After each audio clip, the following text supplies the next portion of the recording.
Share your vision for Project 90. We see the banner throughout the cafeteria in the building, and how it will positively impact our community.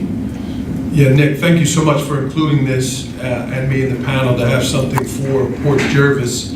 But those that have been around, in the early 2000s, our graduation rate was in the 60s. And it was just something that was kind of a mindset of, it's Port Jervis, we're doing the best we're doing. Their parents didn't graduate, and it's okay. It's okay. It's not okay. We can do better. And you hear stories of school districts that have just changed their culture. It wasn't okay, and everything you hear about leadership, right? Have outrageous goals. Have a goal that people don't think you can accomplish. So we kicked this off. We've been steadily climbing the ladder. But why not us? Why not Port Jervis? And that was the mindset that we wanted to put out. We set a goal. We have a logo. It was a brand. It was something that people can rally around. We had a strong assembly in the beginning of the year, right? You make a goal, you make it public, you put it out there, and now we're working towards it. On your way out, that's a banner that all the students signed. It's covered by the tables now, but normally the tables are down, you can see it, that they're going to commit to do the work. Eric mentioned earlier about taking action. The kids could want to graduate, but it's the actual taking action. Behind Mike Olbrich over there is another poster the art department did about, they picked out famous people who graduated high school and included some information. It's in their faces now. We're talking about it. Every assembly, every day's announcements, we're talking about it. We use it as a hashtag.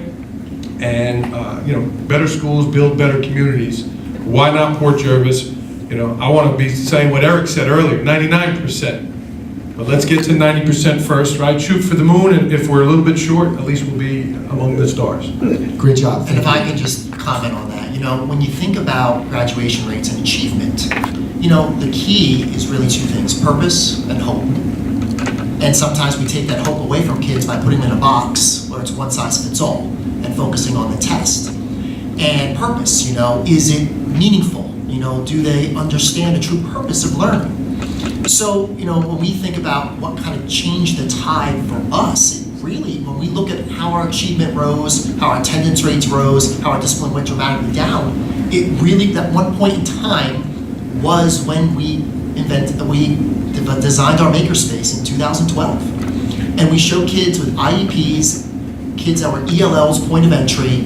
We drove our highest achievers crazy because we're like, identify a problem, solve it. What do you mean? What do I need to do to get an A? Or what's the minimum amount of work I have to do? But how am I going to be graded? No grades. Come up with an innovative solution. And when we think about it, it was building that. When we watched our multiply disabled class, kids at other districts were basically throwing out. When they built a working farm as part of our makerspace in our courtyard and sold the produce back to the cafeteria company, they brought the board to tears, parents to tears. But when we think about why kids don't follow through with graduation and why kids don't achieve, we have to ask, is there a greater purpose, and do we instill hope with our learners? Amazing, thank you. Nick, to piggyback on that, when Laura was here last year, right, she inspired us. We have to take action. So after school, we have Port Makers. One of the days is going to be Little Bits, kids exploring with Little Bits, and we have the setup, we have the table, we have all the pieces. And the other one is just an innovative space, kids making things. We want to make Port Jervis a school that kids are dying to get in versus they want to get out. And all those things, I believe, will come with that. So very true. And just touch upon the point as a moderator, what Eric touched upon before, really having this day serving as best practices and bringing the best minds and collaborative effort, because we want to invite all of you here to share what we're doing and take part of this and really start a tradition of that sharing. Thank you.